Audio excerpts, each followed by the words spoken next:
সন্তান যখন ডেলিভারি হবে সুম্মা নুখরিজুকুম তিফলা, বাচ্চার আকারে আল্লাহ পাক পৃথিবীতে সন্তানকে পাঠিয়ে দিলেন। সন্তান ডেলিভারি হবে। এই যে ডেলিভারির যন্ত্রণা, আমার গবেষণা আমি পেয়েছি, একজন পুরুষ মানুষ যদি অ্যাক্সিডেন্ট হয়ে একই সাথে শরীর থেকে 20টা হাড্ডি ভেঙে যায়, কয়টা? 20 জায়গা থেকে হাড্ডি ভেঙে গেল। 20 জায়গায়, কয় জায়গায়?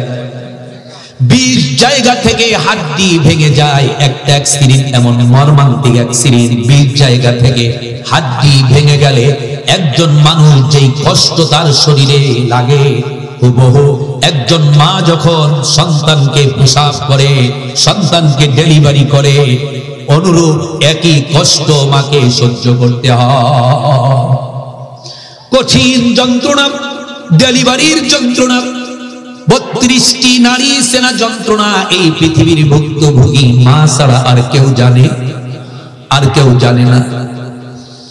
মা ডেলিভারির সময় যখন নিকটে চলে আসে, মা অপারেশন থিয়েটারে ঢুকবে বা সতিকা গৃহে প্রবেশ করবে, অডিতে প্রবেশ করবে, মা তার আব্বা আম্মাকে ফোন দেয়, আব্বা আম্মা অপারেশন থিয়েটারে ঢুকছি, হয়তো জীবন নিয়ে ফিরে নাও আসতে পারি, আমার জন্য দোয়া করবা, আল্লাহর রাস্তায় আমাকে মাফ করে দিবা। শ্বশুর শাশুড়ির কাছে গিয়ে বলে, আব্বা আম্মা আপনাদের পুত্রবধূ হিসাবে, আপনারা শ্বশুর শাশুড়ি হিসাবে যেই খেদমতটা করার দরকার ছিল ঠিক মতো করতে পারি নাই, অনেক সময় অনেক গোস্তাকি বেয়াদবি করেছি, আল্লাহর রাস্তায় আমাকে মাফ করে দিবেন।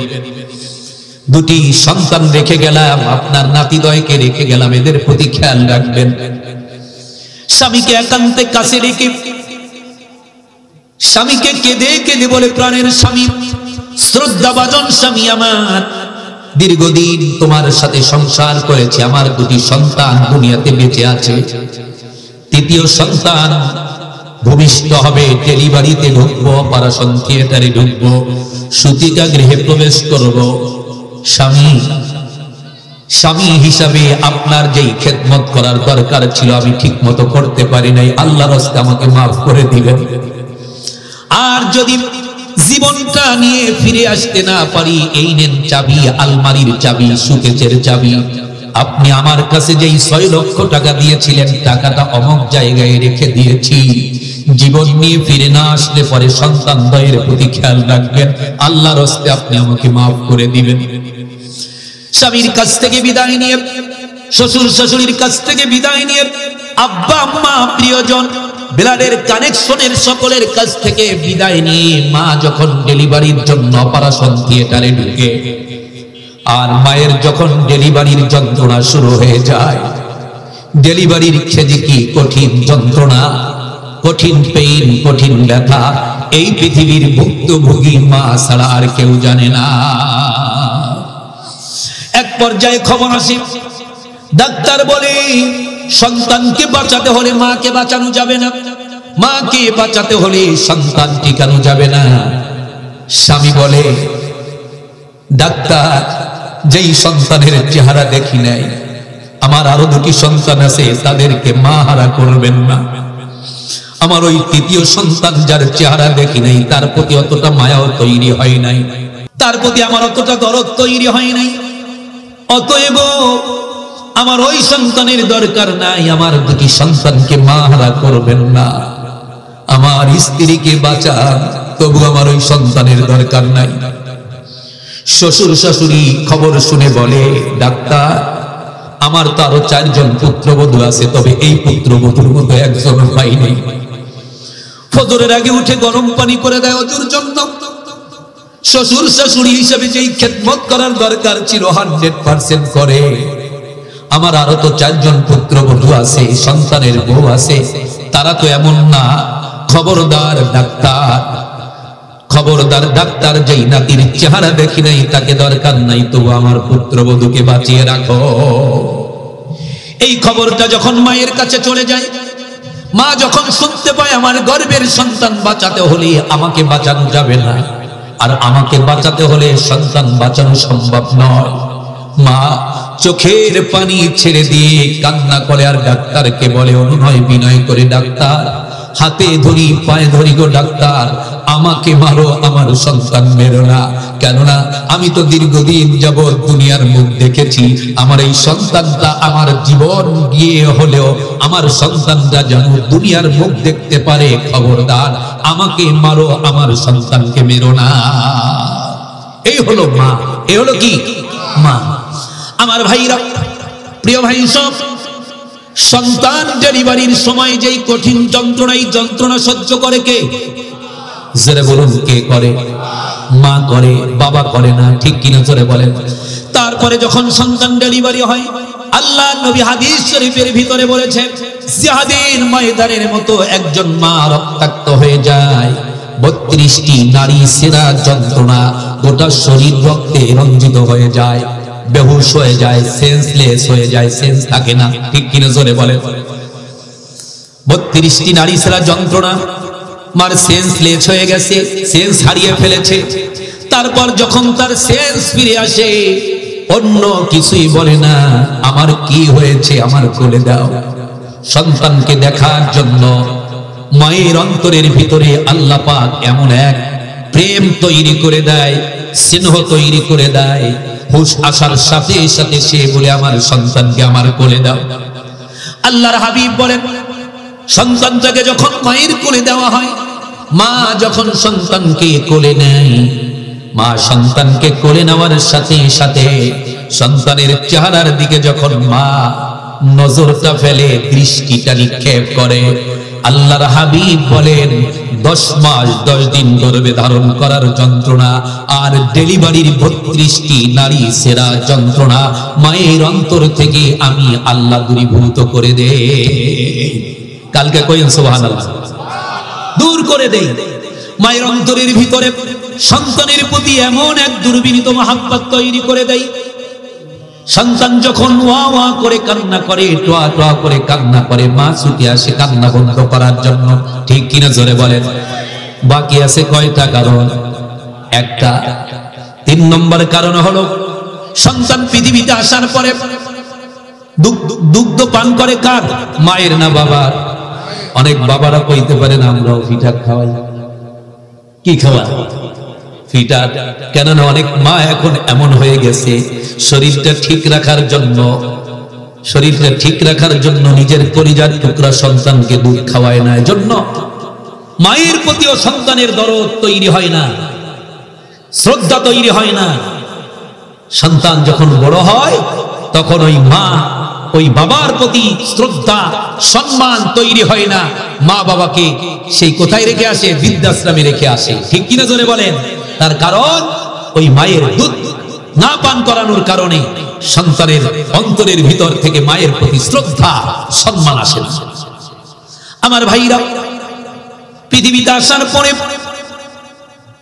সন্তান মায়ের দুগ্ধ পান করে 2 থেকে 2.5 বছর। কয় বছর?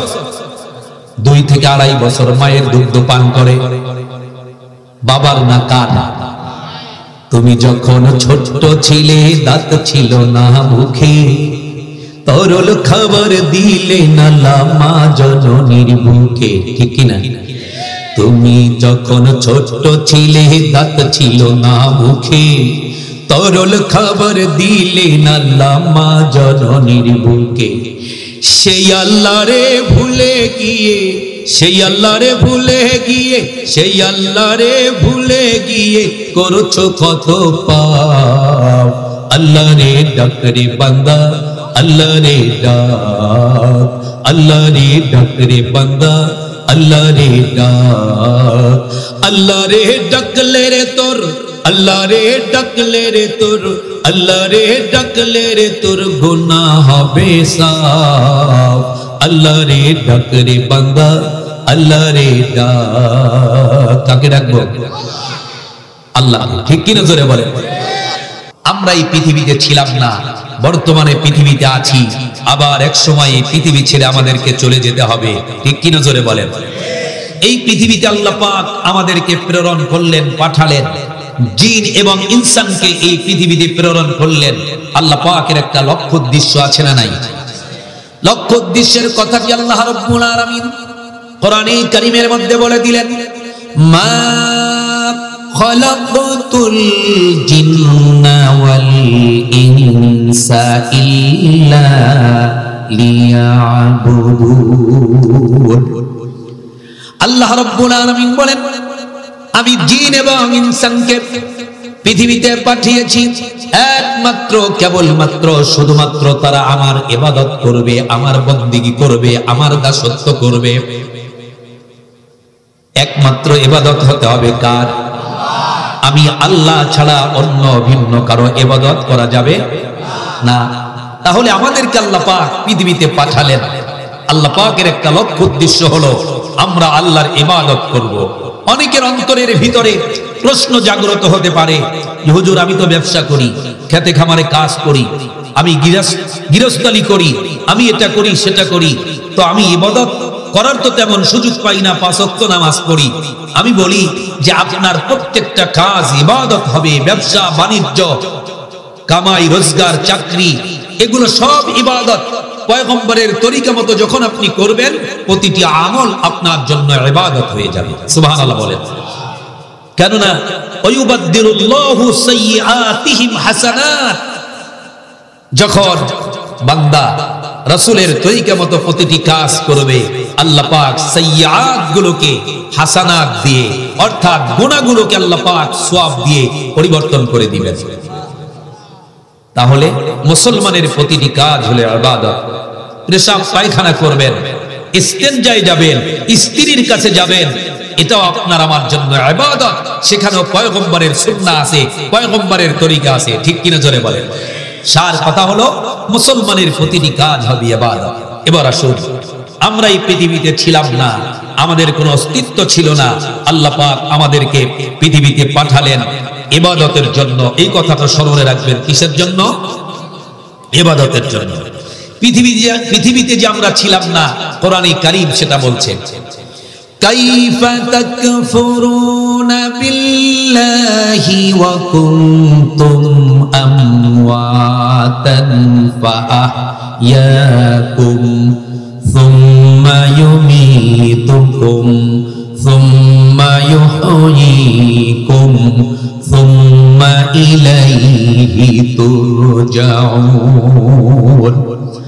আল্লাহ রাব্বুল আলামিন বলেন, হে মানুষ, কি করে তোমরা কুফরি করো, আমি আল্লাহকে অস্বীকার করো, অথচ তুমি ছিলে নিষ্প্রাণ, তোমার কোনো প্রাণ ছিল না, তোমার কোনো রূহ ছিল না, তোমার কোনো জীবন ছিল না। আমি রব্বুল আলামিন তোমাকে প্রাণ দিয়েছি, রূহ দিয়েছি, জীবন দিয়েছি, আবার তোমাকে মৃত্যু দিব, আবার মৃত্যু থেকে তোমাকে জীবিত করব, আবার আমি আল্লাহর কাছে তোমাদেরকে পুনরায় প্রত্যাবর্তন করতে হবে। আমি আল্লাহর কাছে আবার তোমাদেরকে পুনরায় ফিরে আসতে হবে। সুতরাং মানুষ জন্মের পূর্বে মৃত্যু ছিল, এ কথা বৈজ্ঞানিক সত্য কথা, বিজ্ঞান সঙ্গত কথা যে মানুষ জন্মের পূর্বে মৃত্যু ছিল। ঠিক কিনা জোরে বলেন। সন্তান মায়ের জরায়ুতে আসার পূর্বে সে ছিল পিতার শুক্রকীট আর মায়ের ডিম্বাণু, অর্থাৎ স্পারমাটোজোম আর ওভাম, দুটো জিনিস এসেছিল বিভক্ত। আল্লাহ রাব্বুল আলামিন কিভাবে মানুষকে তৈরি করেছে, মানুষের কোনো অস্তিত্ব যে ছিল না, মানুষের কোনো নাম গন্ধ ছিল না, এটাও আল্লাহ রাব্বুল আলামিন কোরআনে কারীমের মধ্যে বলে দিলেন। কোরআন বলছে, হাল আতা আলাল ইনসানি হিনুম মিনাদ দাহরি লাম ইয়াকুন শাইআম মাযকুরা। মানুষের জীবনে কি এমন এক সময় এসেছিল না যে সে উল্লেখযোগ্য কোনো বিষয় বস্তু হিসাবে পরিগণিত ছিল না? তোমার কোনো নাম ছিল না, পরিচয় ছিল না, কেউ তোমাকে জানতো না, চিনতো না। তাহলে কে তোমাকে সৃষ্টি করেছে, তুমি কোথা থেকে এসেছো? কোরআনে কারীম থেকে সেটা জেনে নাও। কোরআন বলছে, ইন্না খালাকনাকুম মিন তুরাবিন সুম্মা মিন নুতফাতিন সুম্মা মিন আলাকাতিন সুম্মা মিন মুদগাহ। আমি রব্বুল আলামিন তোমাকে তৈরি করলাম মাটির উপাদান দিয়ে, পুরুষের স্পার্মাটোজম আর মহিলাদের ওভাম দুটো মিলে মায়ের গর্ভের ভিতরে মায়ের জরায়ুতে এই নাপাক পানি ফোঁটাকে, নাপাক সূত্রকীটকে, নাপাক মুতফাকে জমাট রক্তে পরিণত করে দিলাম। রক্ত থেকে গোশত বানালাম, কচি কচি হাড় দিয়ে একটা বডি, একটা স্ট্রাকচার তৈরি করলাম। তারপরে আল্লাহ রাব্বুল আলামিন বলেন ফাকাসাউনাল ইযামা লাহমা। আল্লাহু আকবার। গোশত দিয়ে, রগ দিয়ে, চামড়া দিয়ে, সুন্দর করে ছাউনি দিয়ে কমপ্লিট একজন মানুষ হিসাবে আমি আল্লাহ রাব্বুল আলামিন তোমাকে প্রস্তুত করেছি, তৈরি করেছি। সুবহানাল্লাহ বলেন। ফাকাসাউনাল ইযামা লাহমা, গোশত দিয়ে, রগ দিয়ে, চামড়া দিয়ে, সুন্দর করে ছাউনি দিয়ে মায়ের গর্ভের ভিতরে কত অপরূপ করে ইনসান রূপে আমি আল্লাহ তোমাকে তৈরি করলাম। ফি কারারিম মাকিম, একটি সুরক্ষিত জায়গার মধ্যে, একটি ইন্টেনসিভ কেয়ার ইউনিটের ভিতরে, মায়ের গর্ভের ভিতরে একটা ইনটেক প্যাকেটের ভিতরে আমি আল্লাহ পাক তোমাকে রেখে দিলাম। সুবহানাল্লাহ বলেন। তারপরে আজকে তুমি কুফরি করছো, আমি আল্লাহকে অস্বীকার করছো, অথচ আমি ইচ্ছা করলে ওই মায়ের গর্ভের ভিতরে রক্তের পিণ্ডের আকারে মায়ের গর্ভ থেকে তোমাকে আমি পৃথিবীতে পাঠিয়ে দিতে পারতাম। মানুষ রূপে না, রক্তের পিণ্ডের আকার আবর্ষণ করে বের করে দিতে পারতাম, বিকালিঙ্গ করে বের করতে পারতাম। তারপরে ন্যাংরা উতুর করে, অন্ধ বধির করে আমি আল্লাহ তোমাকে পৃথিবীতে পাঠাতে পারতাম, কিন্তু সেটা করি নাই। যেই জায়গায় যেই অঙ্গের প্রয়োজন সেখানে সেটা আমি আল্লাহ পাক তোমাকে দিয়েছি। সুবহানাল্লাহ বলেন। তারপরে আজকে তুমি আমি আল্লাহর সঙ্গে কুফরি করছো। মায়ের গর্ভে যখন তুমি ছিলা, পর্যায়ক্রমে 40 দিন অন্তর তোমার পরিবর্তন আমি এনেছি। কয়দিন অন্তর? মায়ের গর্ভের ভিতরে থাকাকালীন সময় 40 দিন পর পর আল্লাহ রাব্বুল আলামিন চেঞ্জ করেছেন, পরিবর্তন করেছেন। মানুষ তৈরি করতে মায়ের গর্ভের ভিতরে 40 দিন পার হওয়ার পরে সন্তানের একটা পরিবর্তন আল্লাহ দিয়েছেন, আবার 40 দিন পরে আর একটা পরিবর্তন দিয়েছেন। এভাবে আল্লাহ সুবহানাহু ওয়া তাআলা কমপ্লিট একজন মানুষ রূপে যখন আমাদেরকে আল্লাহ তৈরি করলেন, রূহ যখন চলে আসলো মায়ের গর্ভের ভিতরে থাকাকালীন সময়, রূহ যখন চলে এসেছে, খাদ্যের প্রয়োজন পড়ল, ক্ষুধার উদ্রেক হলো। মায়ের গর্ভে থাকাকালীন সময় ক্ষুধার উদ্রেক হয়েছে, খাদ্যের প্রয়োজন পড়েছে। মায়ের গর্ভে সন্তান অবস্থানরত অবস্থায় ওই সন্তানের খাদ্যের ব্যবস্থা এই পৃথিবীর কোনো খাদ্যমন্ত্রী করতে পারে না, এই পৃথিবীর কোনো নেতা করতে পারে না, কোনো চেয়ারম্যান মেম্বার করতে পারে না, কোনো মা বাবা সন্তান মায়ের গর্ভের সন্তানের খাদ্যের ব্যবস্থা করতে পারে না। আল্লাহ রাব্বুল আলামিন বলেন, তুমি যখন তোমার মায়ের গর্ভে ছিলে, খাদ্যের প্রয়োজন পড়লো, ক্ষুধার উদ্রেক হলো, আমি রব্বুল আলামিন তোমাকে কেমনে খাওয়ালাম, তোমার খাদ্যের ব্যবস্থাটা আমি কেমনে করলাম বান্দা শোনো।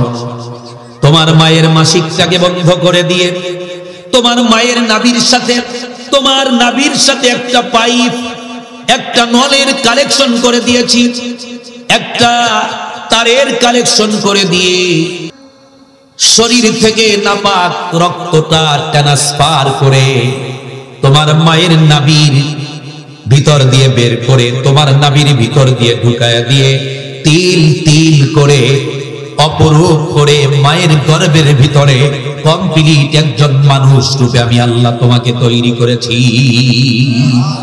খলাকাল ইনসান, মানুষ সৃষ্টি করেছে আমি আল্লাহ পাক, আর মানুষের সব প্রয়োজন মিটিয়েছেন কে? আল্লাহ সুবহানাহু ওয়া তাআলা। আল্লাহ রাব্বুল আলামিন বলেন, আমি রব্বুল আলামিন মায়ের গর্ভে সন্তানের খাদ্যের ব্যবস্থাটা আমি কেমনে করলাম। ইচ্ছা করলে তোমার মায়ের নাভির সাথে আর তোমার মুখের সাথে ওই পাইপের কালেকশনটা করে দিতে পারতাম, নলের কালেকশনটা সংযোগ করে দিতে পারতাম, কিন্তু সেটা করি নাই। তার কারণ হলো আমি রব্বুল আলামিন একক সিদ্ধান্ত উপনীত হলাম, তোমার মায়ের শরীরের নাপাক রক্তটা তোমার মুখ দিয়ে ঢুকিয়ে যদি তোমার দেহের মধ্যে ঢুকাই, মুখটা অপবিত্র হয়ে যাবে। আমি আল্লাহ সিদ্ধান্ত নিলাম তোমার এই মুখটাকে আমি পবিত্র রেখে দিব, অপবিত্র করব না। এজন্য কেননা তুমি যখন দুনিয়াতে আগমন করবে, আস্তে আস্তে করে তুমি কথা বলতে শিখবে, হাঁটতে শিখবে, চলতে শিখবে। আস্তে আস্তে করে যখন তোমার বয়স হবে আর তুমি এই ভাবনাটা তোমার দিমাগে ঢুকাবা, তোমার মাথার মধ্যে এই ভাবনাটা আসবে, আমার স্রষ্টাকে আমি কোথায় ছিলাম, কোথায় এসেছি, আবার কোথায় চলে যাব, কে আমার স্রষ্টা, কোথা থেকে আমি এসেছি। স্রষ্টার পরিচয় যখন তুমি পেয়ে যাবে, তোমার যখন এই বুদ্ধি হবে, বেদা হবে, জ্ঞান হবে, স্রষ্টার পরিচয় পাওয়ার পরে আমি যে তোমাকে সৃষ্টি করেছি, স্রষ্টার রেখে দেওয়া পবিত্র জবান দিয়ে তোমার স্রষ্টাকে ডাকবা। কাকে ডাকবা? স্রষ্টাকে ডাকবা। আমি যে তোমার স্রষ্টা, স্রষ্টাকে ডাকবা। স্রষ্টাকে ডাকলে স্রষ্টা ডাকে সাড়া দেয়, ঠিক কিনা জোরে বলেন? আল্লাহকে ডাকলে আল্লাহ খুশি হয়। আল্লাহ কোরআনে কারীমের মধ্যে বলে দিয়েছেন, আযকুরুনি আযকুরকুম ওয়াশকুরুলি ওয়ালা তাকফুরুন। বান্দা আমাকে ডাকো, আমাকে স্মরণ করো, যদি আমাকে তুমি স্মরণ করো আমিও তোমাকে স্মরণে রাখবো। সুবহানাল্লাহ বলেন। তাহলে ডাকতে হবে কাকে?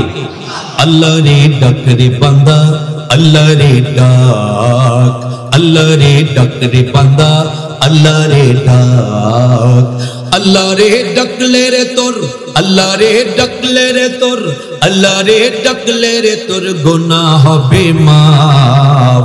আল্লাহ রে ডাক রে বান্দা, আল্লাহ রে ডাক, আল্লাহ রে ডাক রে বান্দা, আল্লাহ রে ডাক।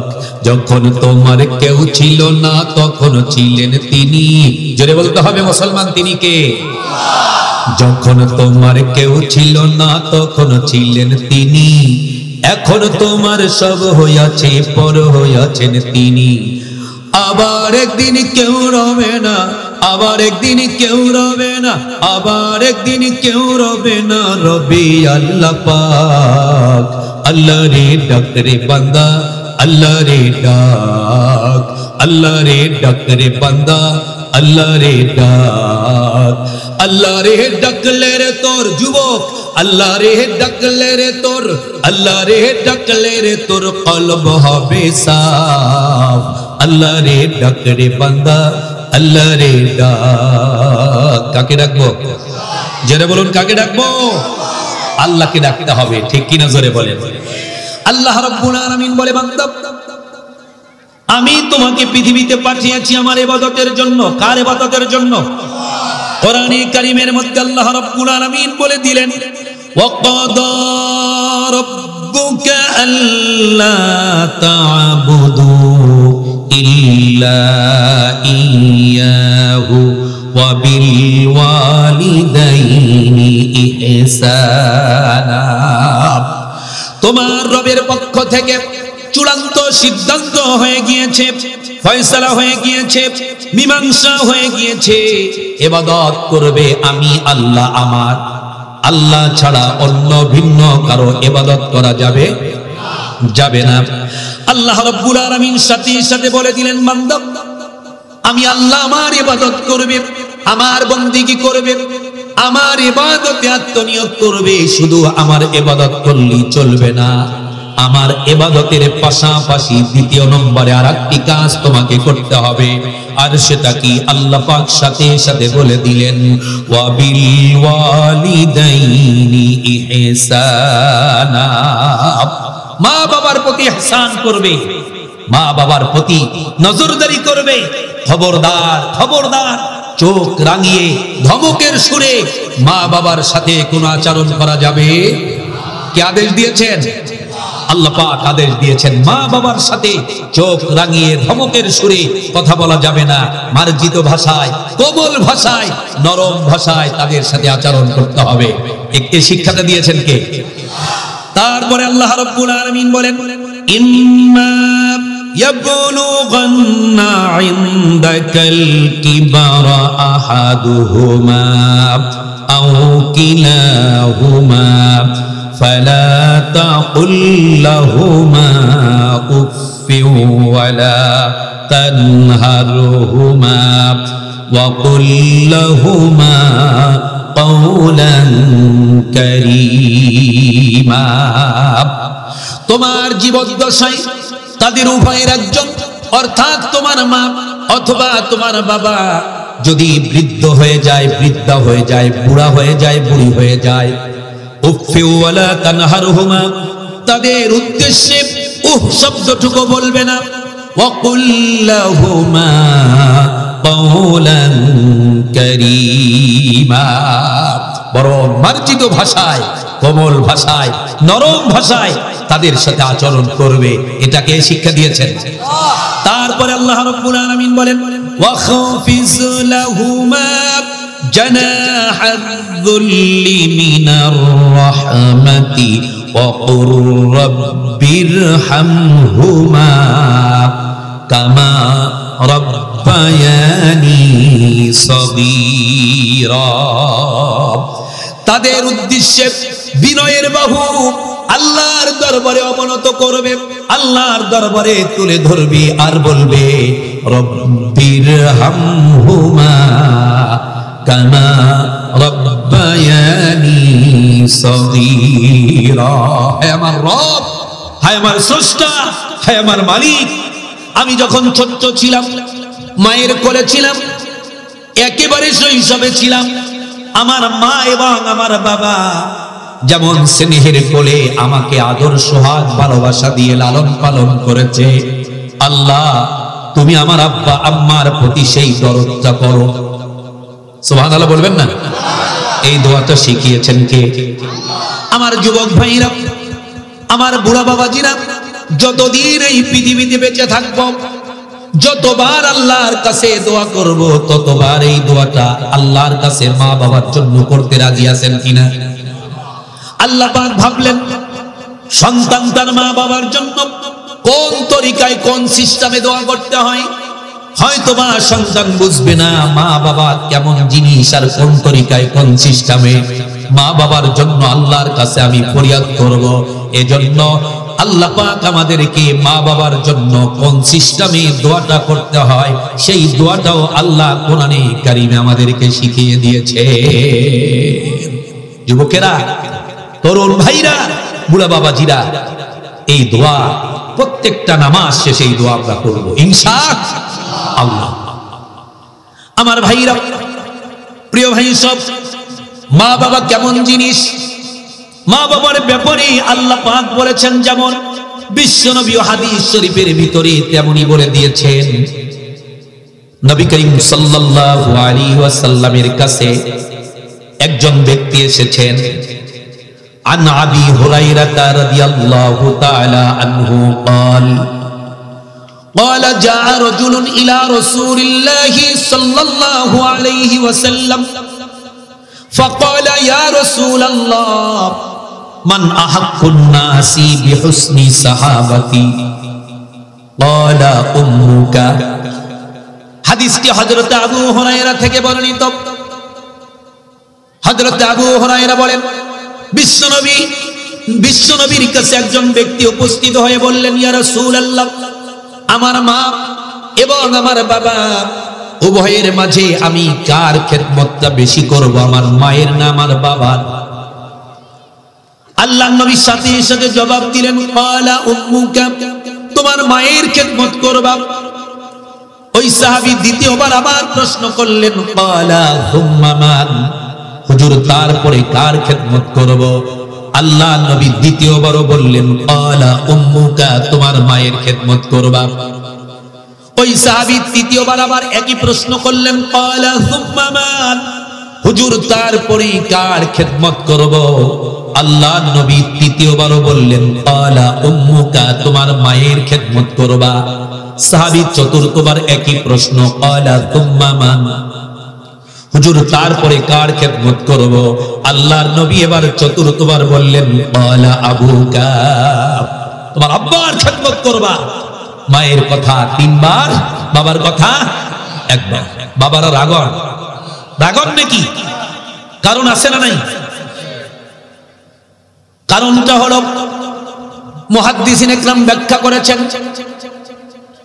আল্লাহর নবী আজ থেকে 1450 বছর পূর্বে সন্তানের উপরে মায়ের মর্যাদা পিতার চাইতে 3 গুণ বৃদ্ধি করে দিয়েছেন। কি কারণে? মুহাদ্দিসিন ইকরাম ব্যাখ্যা করেছেন। 3টা ব্যাখ্যা আমি আপনাদেরকে শোনাবো, রাজি আছেন? 1 নম্বর ব্যাখ্যাটা হলো, সন্তান যখন গর্ভে আসে বিশেষ মুহূর্তে স্বামী স্ত্রীর শাহওয়াতের সময়, মিলনের সময়, সহবাসের সময় সামান্য একটু লুৎফা, সামান্য একটু শুক্রকীট, সামান্য একটু মনি বের হয়ে গেল। এটা 100 গ্রামও না, 200 গ্রামও না, 100 টাকাও না, ঠিক কিনা জোরে বলেন? আপনি কখনো ভেবেছেন সামান্য একটু লুৎফা বের হওয়ার কারণে আপদামস্তক নাপাক হয়ে গেল? পেশাবত নাপাক, পায়খানাও নাপাক, কিন্তু এটা কেমন নাপাক দিয়ে আল্লাহ পাক আপনাকে আমাকে তৈরি করলেন? যেই নাপাকে আল্লাহ পাক গোসল ফরজ করে দিলেন, আপনি সকালবেলা ঘুম থেকে জাগ্রত হয়ে যদি মনে করেন 3 কেজির মতো পায়খানা করেন, আপনি ভাববেন আমার লাইফে এত পায়খানা কখনো করি নাই, গোসল মনে হয় ফরজ হয়েছে। গোসল ফরজ হবে নাকি? হবে? গোসল ফরজ হবে না। সকালবেলা ঘুম থেকে জাগ্রত হয়ে আপনি যদি 3 লিটারের মতো পেশাব করেন, মনে মনে ভাবেন এই পরিমাণ পেশাব তো কখনো করি নাই, গোসল করে আসি, গোসলটা মনে হয় ফরজ হয়েছে। ফরজ হয়েছে নাকি? না। আমি যেটা আপনাদেরকে বুঝাতে চাচ্ছি সেটি হচ্ছে, প্রসাব নাপাক, পায়খানাও নাপাক। প্রসাব করলে শরীর নাপাক হয়ে যায়, তার মানে নামাজ পড়া যায় না, কোরআন স্পর্শ করা যায় না, ঠিক কিনা জোরে বলেন? কিন্তু কেমন নাপাক দিয়ে আপনাকে আল্লাহ পাক আমাকে তৈরি করলেন? স্বামী স্ত্রীর বিশেষ মুহূর্তে, শাহওয়াতের সময়, সহবাসের সময় সামান্য একটু লুৎফা বের হয়ে গেল, শুক্রকীট বের হয়ে গেল, সামান্য একটু মনি বের হয়ে গেল, গোসল স্বামী স্ত্রী উভয়ের উপর ফরজ করেছেন কে? গোসল ফরজ হয়ে গেল। এমন নাপাক দিয়ে আল্লাহ পাক আপনাকে আমাকে তৈরি করে ওই আল্লাহ আবার বলে দিলেন ওয়ালাকাদ কাররামনা বানি আদম, আদম জাতি হচ্ছে আমার সম্মানিত জাতি, আমি আদম জাতিকে ইজ্জত দিয়েছি, সম্মান দিয়েছি, মর্যাদা দিয়েছি, শ্রেষ্ঠ জাতি বলে আমি আল্লাহ তাদেরকে ঘোষণা দিয়েছি। আল্লাহ সুবহানাহু ওয়া তাআলা এমন নাপাক লুৎফা দিয়ে আপনাকে আমাকে তৈরি করে মর্যাদার সর্বোচ্চ চূড়া, সর্বোচ্চ মর্যাদা আপনাকে আমাকে আল্লাহ পাক দিলেন। সুবহানাল্লাহ বলুন। আমার ভাইরা, আমি যেটা বলতে চেয়েছিলাম সেটি হচ্ছে, সন্তানের উপরে মায়ের মর্যাদা পিতার চাইতে 3 গুণ বাড়ায় দিলেন কে? আল্লাহ। শাহওয়াতের সময় সামান্য লুৎফা বের হওয়ার সাথে সাথে মা হামিলা হয়ে গেল, একজন নারী প্রেগনেন্ট হয়ে গেল। তার মানে সন্তান গর্ভে আসে কার? মায়ের না বাবার? মায়ের। সন্তান গর্ভে আসার পরে মায়ের শরীরের মধ্যে বড় ধরনের পরিবর্তন লক্ষ্য করা যায়। কেমন পরিবর্তন? মা ঠিক মতো খেতে পারে না, মায়ের রুচি শেষ হয়ে যায়, মুখে কিছু ভালো লাগে না, কিছু একটা মুখে দিলেও সেটা বমি করে বের করে দেয়, শরীরটা কেমন যেন হয়ে যায়, পরিবর্তন লক্ষ্য করা যায়। সন্তান গর্ভে থাকাকালীন সময় মা ঠিক মতো খেতে পারে না, শরীরে গোটা শরীর গোটা ধারা চুলকানি ধারা ভরপুর হয়ে যায়, ঠিক কিনা জোরে বলেন। চেহারাটা অন্যরকম হয়ে যায়। একজন জীবিত মানুষ আর একজন জীবিত মানুষের হামেলে করে মা একদিন না 2 দিন না একাধারে 10 মাস 10 দিন যাবত করবে সন্তানকে ধারণ করে, মা না বাবা? মা। এটা হলো 1 নম্বর কারণ। সন্তান গর্ভে ধারণ করেছে মা। সন্তান গর্ভে ধারণ করার কারণে মা দুঃখিনী ঠিক মতো খেতে পারে না, মুখের রুচিটাও আগের মতো নাই, কিছু খেলেই আবার বমি করে নির্গত করে বের করে দেয়। সারাদিন সংসারের কাজকর্ম করেছে, রান্না বান্না করেছে, সংসারের প্রত্যেকটা সদস্যকে খাওয়ানোর পরে গোশতের একটা টুকরা নাই, মাছের একটা টুকরা নাই। মা দুঃখিনী সর্বশেষ কয়েকটা পটলের টুকরা, কয়েকটা আলুর টুকরা, একটু ঝোল নিয়ে ভাত মেখে সবে মাত্র বিসমিল্লাহ বলে 1 লোকমা মুখে দিয়েছে। ঠিক ওই টাইমে গর্ভে পেটের ভিতরে সন্তান নড়াচড়া আরম্ভ করে দিয়েছে। মায়ের গর্ভের ভিতরে সন্তান ফুটবল খেলে, লাথি মারে, কিল ঘুষা মারে।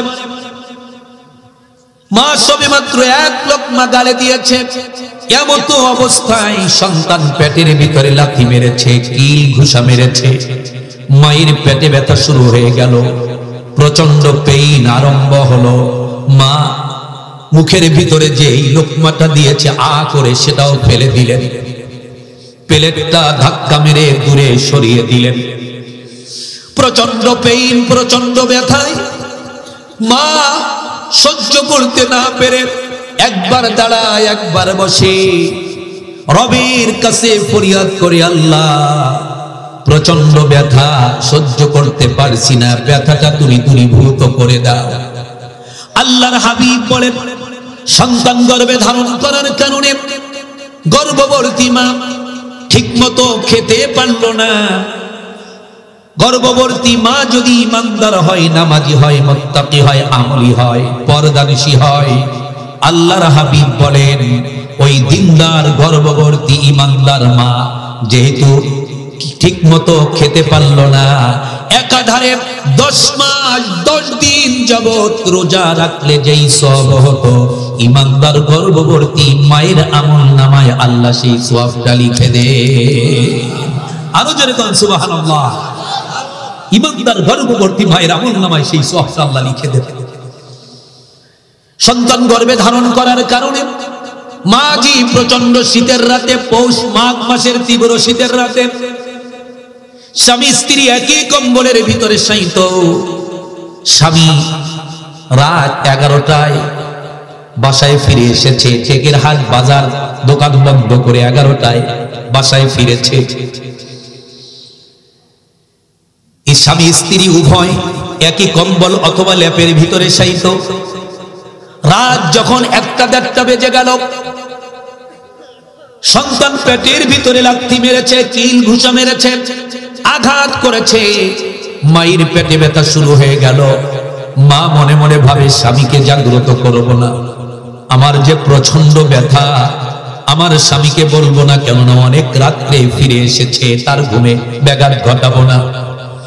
প্রচন্ড ব্যথায় মা সহ্য করতে না পেরে তীব্র শীতের রাতে, হাড় কাঁপা শীতের রাতে মা আস্তে করে শরীরের উপর থেকে ল্যাপটা সরিয়ে দেয়, কম্বলটা সরিয়ে দেয়, যাতে করে পাশে শায়িত হওয়া স্বামীটার না পায়।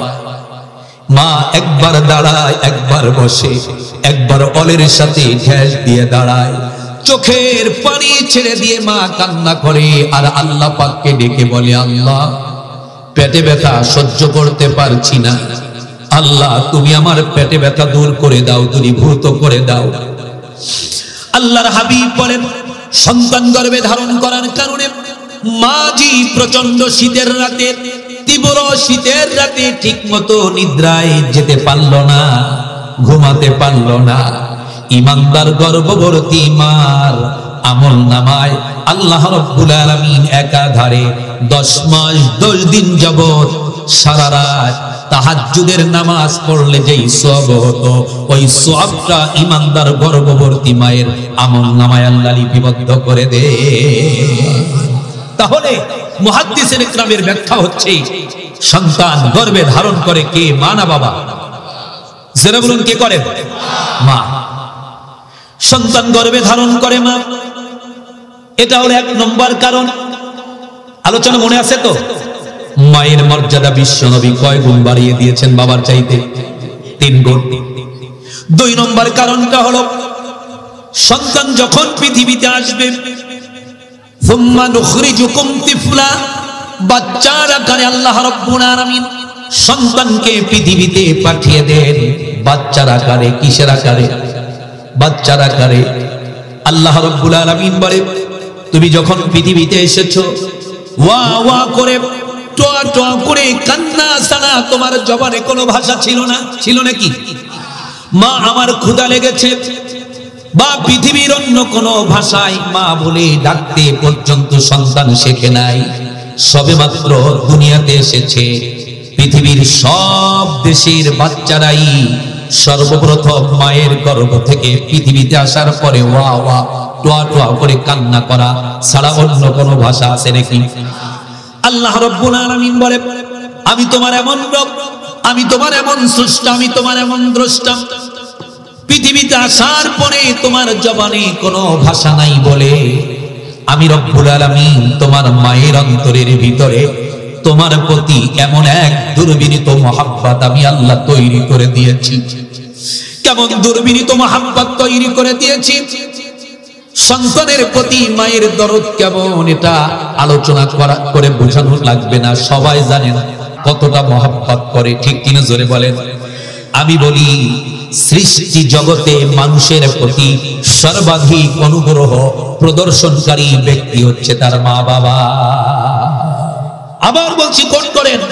সৃষ্টি জগতে মানুষের প্রতি সর্বাধিক অনুগ্রহ প্রদর্শনকারী ব্যক্তি হচ্ছে তার মা বাবা। ঠিক কিনা জোরে বলেন। সন্তান যদি বিপদে পড়ে যায়, মা বাবার চাইতে কষ্ট আর বেশি কারো লাগে না। ঠিক কিনা জোরে বলেন। সবচাইতে বেশি কষ্ট লাগে মায়ের। মা সন্তানকে দুনিয়ায় বাঁচানোর জন্য নিজের জীবনটা পর্যন্ত উৎসর্গ দিতে চায়। ঠিক কিনা? ঘরে আগুন লেগেছে, ঘর আগুন, আগুনে পুড়ে ছারখার হয়ে যাচ্ছে, অগ্নিদগ্ধ হচ্ছে ঘর। মা খানিকটা দূর থেকে এসে শুনল, আমার 1 বছরের বাচ্চাটাই ঘরের ভিতরে আছে। এমন ভাবে আগুন লেগে গিয়েছে, কেউ আগুনের কাছে যায় না। মা শোনা মাত্র ছাড় বলে একটা দৌড় দেয়, আমাকে ছেড়ে দে, আমি দৌড়াইয়া দেখি আমার সন্তানটাকে বাঁচাতে পারি কিনা। পিছনের দিক থেকে বড় ছেলে টেনে ধরে, মা এতক্ষণে ছোট ভাইয়া পুরে আঙ্গার হয়ে গেছে, তুমি আগুনের মধ্যে লাফিয়ে পড়লে, তোমাকেও আমরা হারাবো। মেয়ে টেনে ধরে, মা তুমি যেও না। মা কেঁদে কেঁদে বলে, বাবা আমাকে ছেড়ে দে, আমার জীবন চলে যাক, তবু আমার সন্তানকে আমি বাঁচাতে পারি কিনা চেষ্টা করে দেখি। এই হলো মা। এই হলো কি? মা। আজ থেকে 7-8 বছর পূর্বে ফতুল্লায় লঞ্চ ডুবিতে অনেক মানুষ মারা গিয়েছিল, আমরা জানি না? জানি। 4 দিন পরে মা এবং সন্তানের লাশ পাওয়া গেল। মা সন্তানটাকে বুকের সাথে জড়িয়ে ধরেছে। মায়ের জীবন চলে গেছে, তবু সন্তানকে বুকের থেকে আলাদা করে নাই, পৃথক করে নাই, যে আমার সন্তান, মরিত সন্তানকে নিয়ে মরব, বাঁচিত সন্তানকে নিয়েই বাঁচব। এই হলো মা, এই হলো বাবা। ঠিক কিনা জোরে বলে। আমার ভাইরা, প্রিয় ভাই সব, মা 1 দিন না 2 দিন না, একাধারে 2-2.5 বছর যাবত দুগ্ধ পান করাইয়াছে সন্তানের। কবি বলেন, গায়ের চামড়া কেটে মায়ের জন্য যদি জুতা বানায় দেওয়া হতো, তাহলে মায়ের কাছে সন্তান হিসাবে আমরা যে ঋণী হয়েছি, 1 ফোঁটা দুধের ঋণ পরিশোধ হতো না। ঠিক কিনা? মাঝে 10 মাস 10 দিন গর্বে ধরিয়া করেছেন আমাদের ঋণী। গায়েরি চামড়া কাটিয়া দিলেও, গায়েরি চামড়া কাটিয়া দিলেও সেই ঋণ শোধ হবে না জানি মা, সেই ঋণ শোধ হবে না জানি। কতদিন দেখি না মায়ের ওই চাঁদ মুখ, কষ্টের হৃদয় পড়ে। পিঠা পুলি বানাইয়া পায়েস রান্ধিয়া মা প্রতীক্ষা করে। কতদিন দেখি না মায়ের ওই চাঁদ মুখ, কষ্টের হৃদয় পড়ে। পিঠা পুলি বানাইয়া পায়েস রান্ধিয়া মা অপেক্ষা করে। কত ছেলে বাড়ি যায় আমার নাকাশ ফুরায়, কত ছেলে বাড়ি যায়,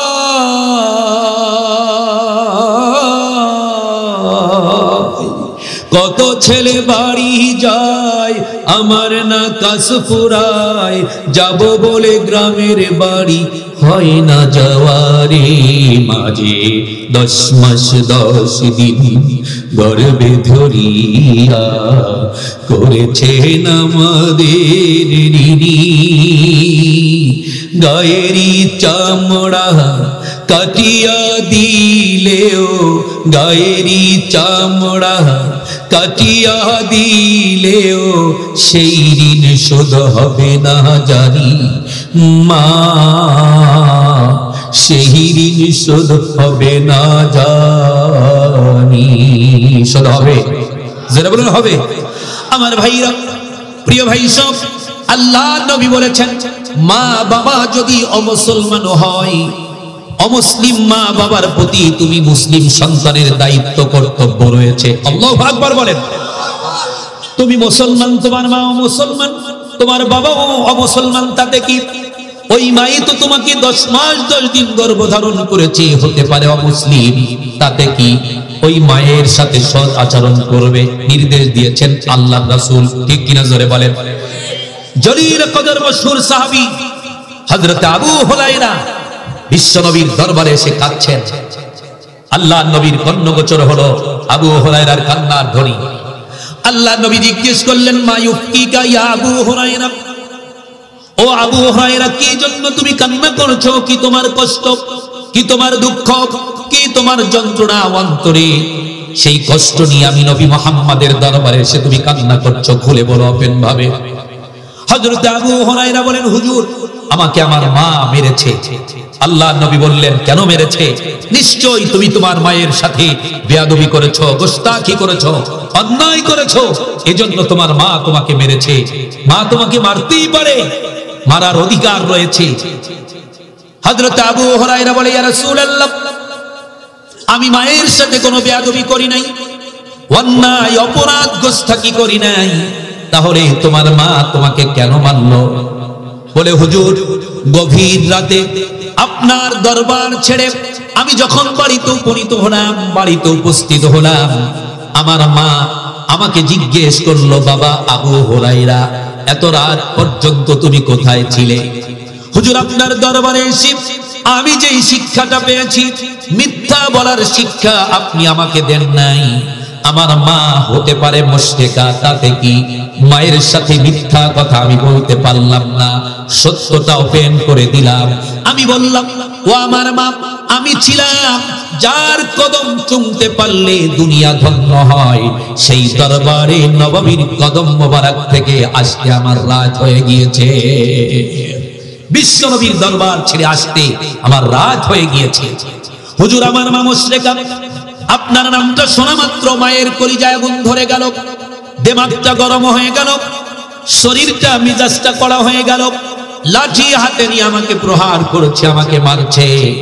আমাকে মারে আর বলে, আবু হুরায়রা, হয় তুমি আমার বাড়ি ছেড়ে অন্যত্র চলে যাবে, না হয় মুহাম্মাদের দরবার ছাড়তে হবে, মুহাম্মাদের দরবার ছাড়বে। হুজুর আমার মা এই কথা বলে আর পিটায় আর মারে।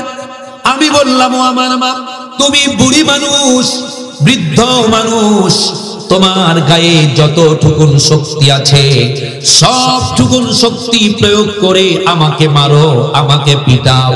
তোমার মায়ের খেয়ে तमाम পৃথিবীর সব কিছু ছেড়ে চলে যেতে পারি, কিন্তু আমি আবু হুরায়রা এই পৃথিবীতে বেঁচে থাকাকালীন সময় বিশ্বনবীর দরবার ছাড়তে পারি না। আমি বেঁচে থাকবো আর বিশ্বনবীর দরবারে যাব না, এটা হতে পারে না। তোমার মায়ের খেয়ে আমি মারাও যেতে পারি, কিন্তু আমি বেঁচে থাকাকালীন সময় বিশ্বনবীর দরবার ছাড়তে পারবো না। হুজুরের কথা শোনার পরে আরো মারে।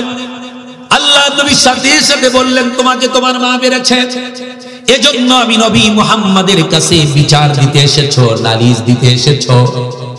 মা তোমাকে মারতেই পারে, হতে পারে তোমার মা মুশরিকা, তুমি তার সন্তান, শাসনের অধিকার মায়ের রয়েছে, মারতেই পারে। জন্য আমি মুহাম্মাদের কাছে মায়ের বৃদ্ধাচারণের জন্য বিচার নিয়ে আসতে পারো না।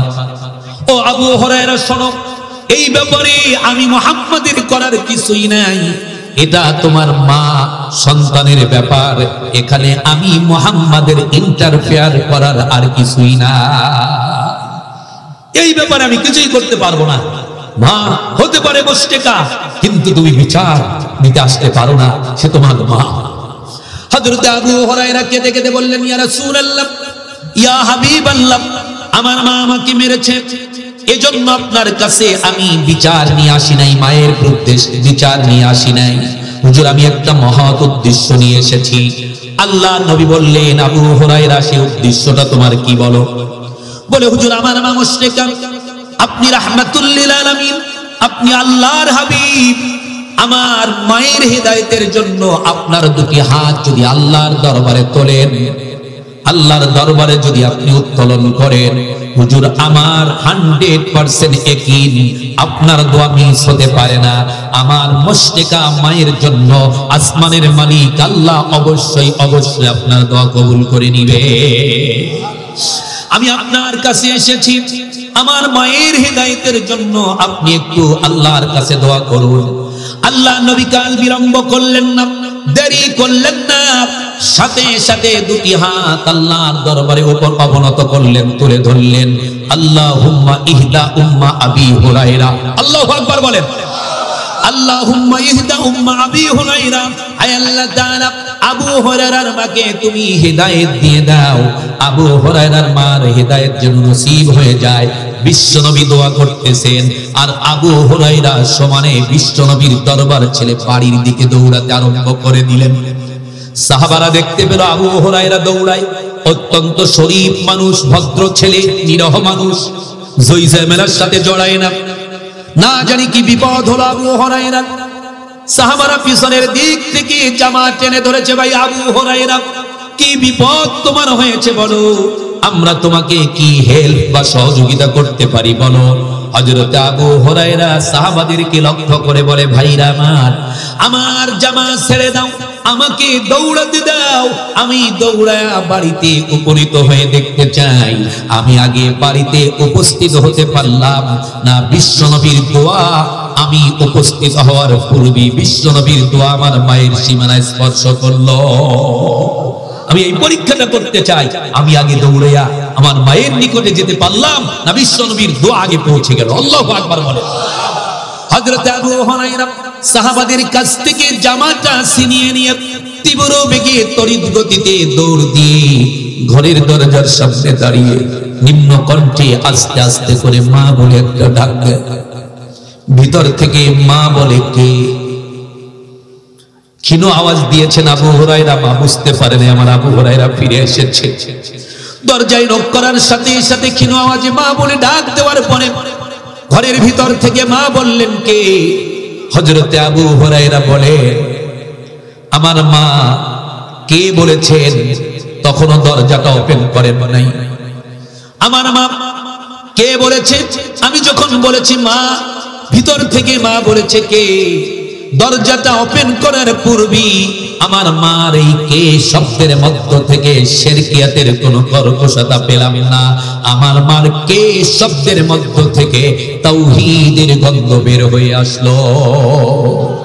আমার মা দরজাটা ওপেন করার পূর্বেই, দরজাটা খোলার পূর্বেই আমি আজ করতে পেরেছি রাসূলুল্লাহর নিক্ষিপ্ত তীর, রাসূলুল্লাহর দোয়া আমার মায়ের সীমানা স্পর্শ করেছে। আমার মায়ের জন্য আল্লাহ পাক রাসূলুল্লাহর দোয়াকে কবুল করে নিয়েছে।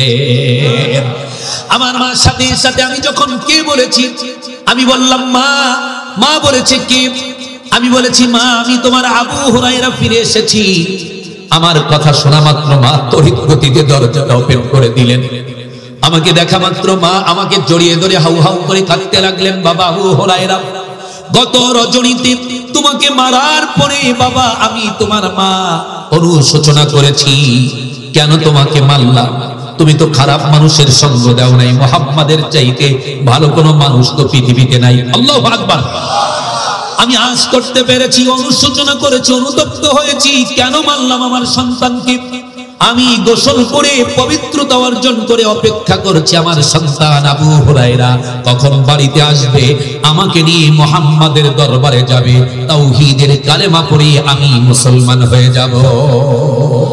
হযরত আবু হুরায়রার মা পড়ে নিলেন আশহাদু আল্লা ইলাহা ইল্লাল্লাহু ওয়া আশহাদু আন্না মুহাম্মাদান আবদুহু ওয়া রাসূলুহু।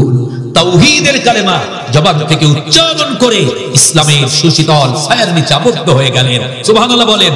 তাহলে মা বাবা যদি অমুসলমান হয়, ওই অমুসলিম মা বাবার প্রতি যত্নবান হওয়ার কথা বলেছেন মুহাম্মাদুর রাসূলুল্লাহ সাল্লাল্লাহু আলাইহি ওয়াসাল্লাম।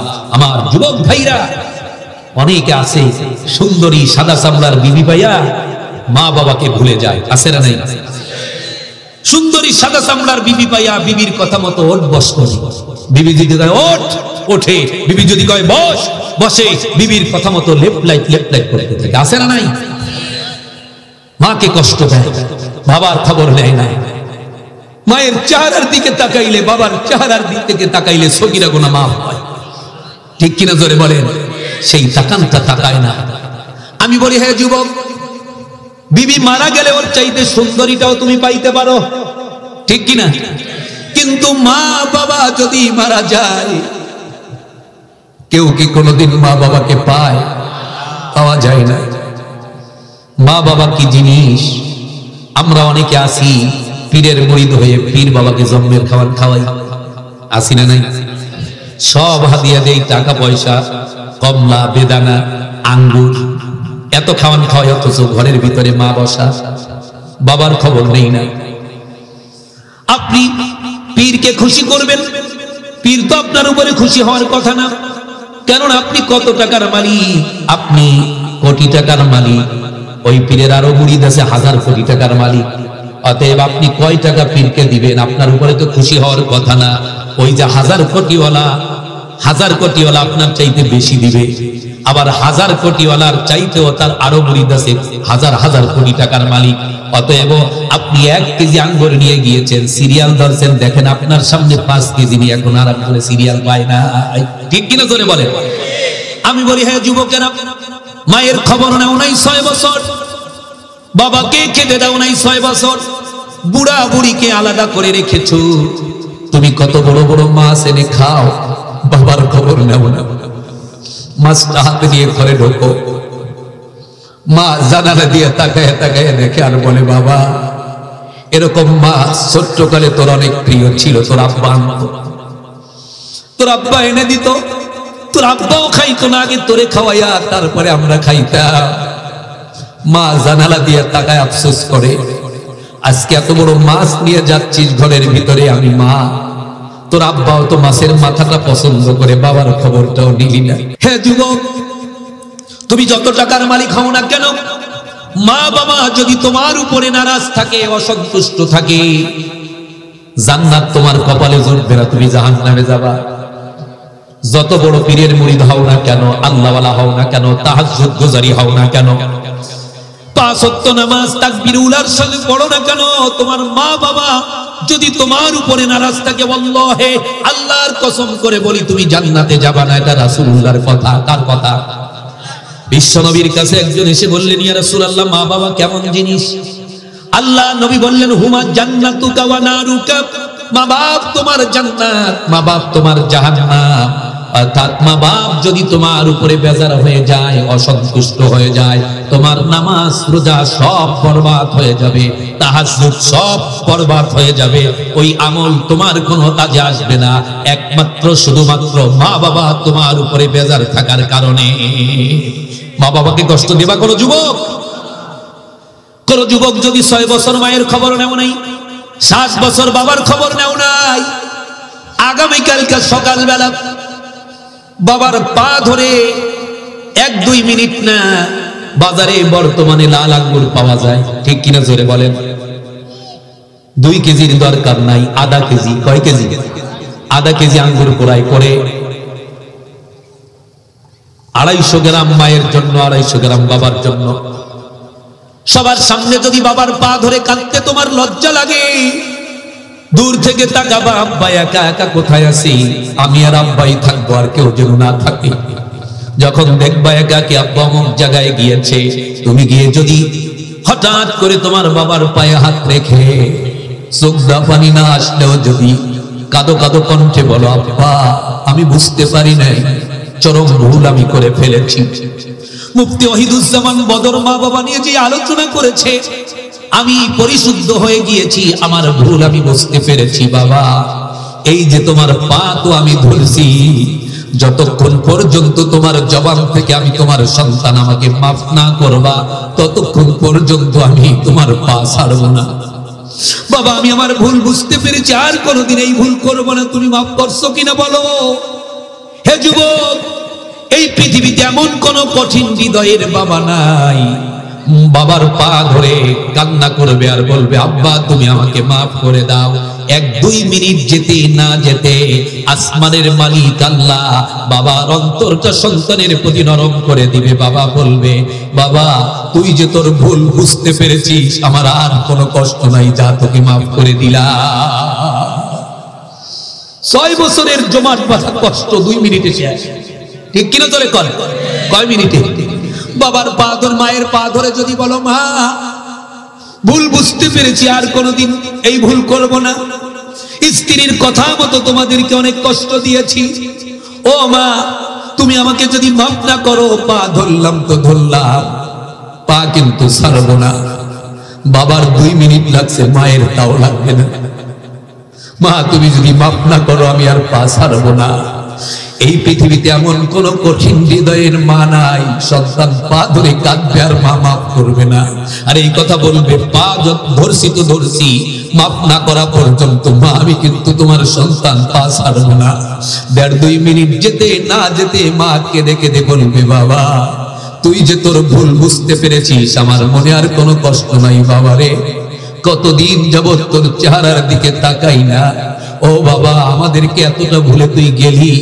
তুই যখন বাজার করে ঢোকস, তোর চেহারাটা দেখি তাকায় তাকায়, তোর চেহারাটা দিকে, আরে আল্লাহর কাছে তবু একটা বার বদদুয়া করি নাই যে আমার সন্তান আমাদেরকে খানা দেয়নি, আল্লাহ ওর অকল্যাণ চাই, অমঙ্গল চাই, কখনো তোর অমঙ্গল চাই না। বাবারে এই যে আঙ্গুর আমার জন্য এনেছি, সেই আঙ্গুর ছোটবেলায় তুই পছন্দ করতি, তোর বাবা এনে দিত, আমি নিজ হাত দিয়ে তোকে খাওয়ায় দিতাম। আজকে দীর্ঘদিন পরে আমার হাত দিয়ে তোকে খাওয়ায় দেব, তুই খাইলি, আমি খাইলাম, আমার খাওয়া লাগবে না।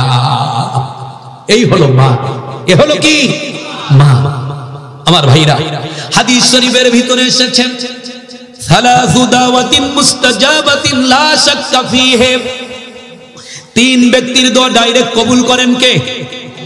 যারা বলুন কে কবুল করেন? 3 ব্যক্তির দোয়া ডাইরেক্ট কবুল হয়। কোন পীর সাহেবের দোয়া কবুল হতে পারে, নাও হতে পারে, কোন আলেমের দোয়া কবুল হতেও পারে, আপনার জন্য নাও হতে পারে, বড় হুজুরের দোয়া আপনার জন্য কবুল হতেও পারে, নাও হতে পারে। কিন্তু মা বাবা যদি সন্তানের জন্য দোয়া করে, হাদিস সাক্ষী, আল্লাহর হাবিব বলেন ডাইরেক্ট আল্লাহ ওই দোয়াটা কবুল করে নেয়। সালাসু দাওয়াতিন মুস্তাজাবাতিন লা শাক্কা ফীহি, তিন ব্যক্তির দোয়া ডাইরেক্ট কবুল হয়। কয় ব্যক্তির দোয়া?